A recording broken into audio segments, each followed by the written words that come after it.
It's another edition of the UTRGV Men's Basketball Show. My name is Jonah Goldberg. This is the head coach of UTRGV, Dan Hipsher. Since the last time we spoke to you, UTRGV's dropped a pair of tight contests, first at home to UT Martin and then at Texas State. And Coach, when we start with UT Martin, it was a game that you kept coming back in. You came back, take the lead late, but the Skyhawks were able to pull away in the final minutes. Yeah, they made a few plays, made a couple shots, and we really struggled to score in that game. We shot 36% for the night, which was just awful. 6 for 25 from the three line, and just really never got it going offensively. Hines was 6 for 14, but scoreless at half. Came back with a good second half. Dakota had 6 for 13, but 1 for 7 from three, and JJ, had a 17-point game, but we just weren't very efficient offensively in that game. Played well enough probably defensively most of the game to give ourselves a chance, but couldn't sustain it. And we're missing Antonio, for these games, and his scoring and shooting and passing is pretty important to this team. And with the problem with the clerical errors, it really put us in a tough spot. Could have lost all three of them. We got fortunate against Angelo. And then Martin, again, playing at home, they zoned us a ton, and we got a lot of good looks, just didn't really make anything. You had a little spark right at the start of the second half. You'd made a lineup change, Chris Aquinobe and Walter Jones starting that second half. Yeah, made a good offensive run, and I think we scored 7 in a row to start the half to cut an 8-point deficit to 1. And then, proceeded to kind of nip and tuck at the rest of the game, in and out. And then I think we went up maybe 58, 57 or 49, 48 or something. And then just couldn't sustain enough offense to keep it going. But, I thought we played with some effort. But at times we also just kind of played a little tight and scared for some reason. It's just like, when you miss a player like that and you insert people, it's always great, Jonah, to say next man up. Yeah. But there's a reason Oklahoma City didn't make the playoffs last year, because Durant and Westbrook were hurt, and next man up gets a little tougher when it's one of your key guys. Well, you got that little bit of spark. Walter Jones, he came in, he had the 3 steals, he had 5 rebounds, and he gave you some good defensive minutes. Well, it's been good that way. He's really struggled to make shots. He's a great kid, and he works hard at it, and he's just a little nervous right now. But he's active on the glass. He's long-armed, athletic enough to do that. He's got to become a more sound defensive player in terms of guarding his own man and getting through screens and understanding. But he's long enough and athletic enough to make some plays, and he's got a great spirit and heart about him. Oh, and then Jones and Aquinobe both got to start at Texas State. Yeah, just decided to go with Jones at the 2 spot and kind of trying to motivate Dan a little more at the 5. Dan has really struggled the last 4 or 5 games, and I've had a lot of talks with him about it. To me, a lot of it is just his mental preparation and just playing harder and more aggressive. And Dan's a hard guy to get low. He's always extremely vertical and leg locked, and just trying to get him past some things. Because people, we talked a lot early in the year about playing through Dan. Yeah.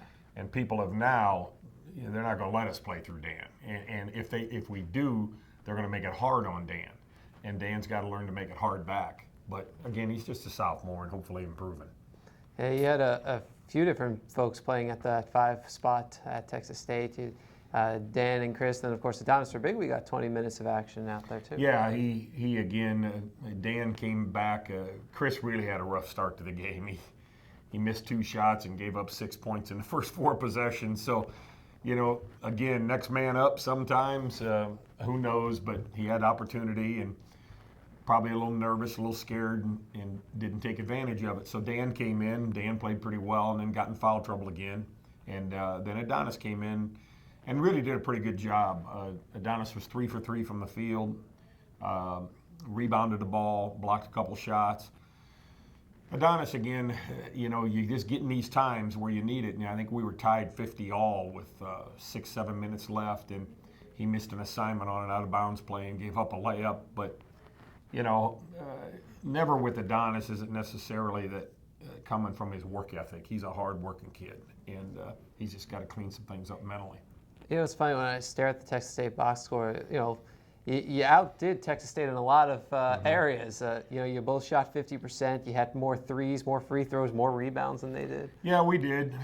We did a good job in most areas, but there was one major concern, and that was turnovers. And it hasn't been our problem, but give Texas State trouble, or give them credit.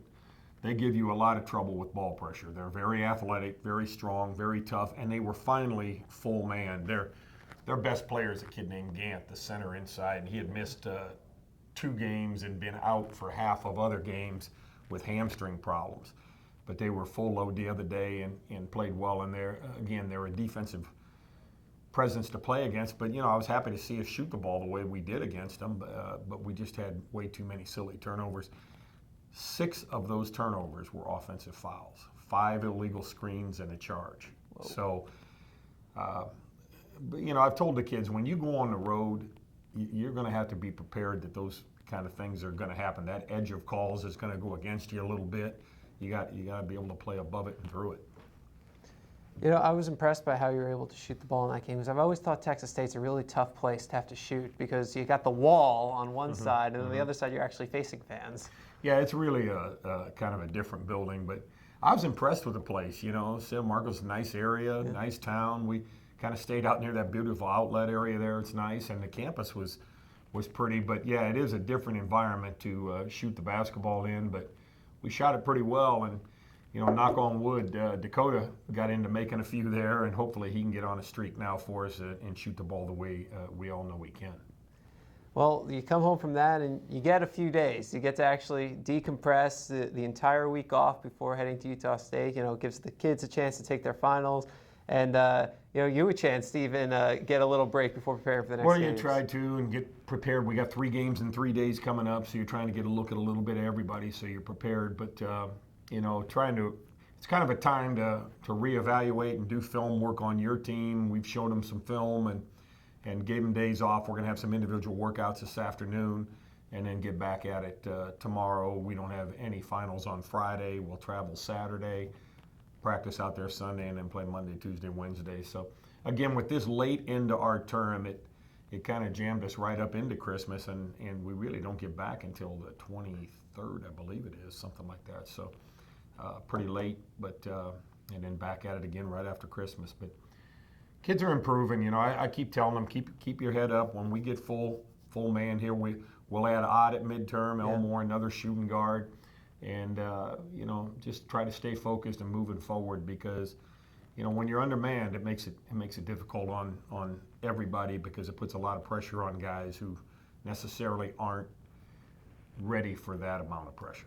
Yeah, that's a good point. You know, you come into Monday and the whole look of your team just changes, because you get Antonio back, and then you have Odd Elmore, who, you know, nobody's seen play college basketball, but you know, we know what we can do from watching him in practice. Yeah, he's a great shooter and a great kid, and he's got a good feel for the game. He's got a good mind for it, and good mental toughness, I think, and an opportunity to help us out. And you know, you just feel like these two slipped away from you, being a little undermanned, and we could have easily been 5-5 sitting right now, but instead, you know, hey, it's the next game, and just fight on forward.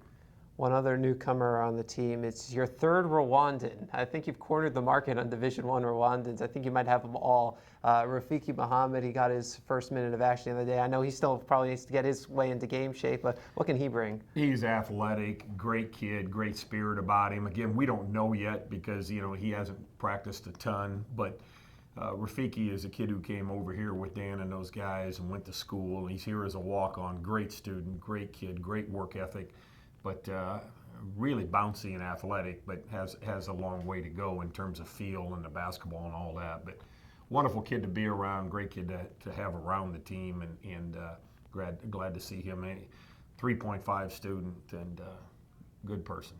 So with Utah State, North Dakota State, and Idaho State in a span of 3 days, how much information can you give your team on each of those opponents? Well, the first one you prep pretty good. You know, the second 2, of course, I have a different assistant on each game. So I'll be prepping for Utah State along with Mark Wazinski, and then I can't even think now who's got the next 2, but then it's a fast turnaround, and you kind of show film and walk your team through. And these fast turnarounds become more about what you're doing and how you're doing it versus necessarily taking away everything they can do and being prepared like you've got a lot of time. So again, a good thing for us though with our fast turnarounds in the league sometimes, you just get ready to get out and try to absorb what you can and get ready to play.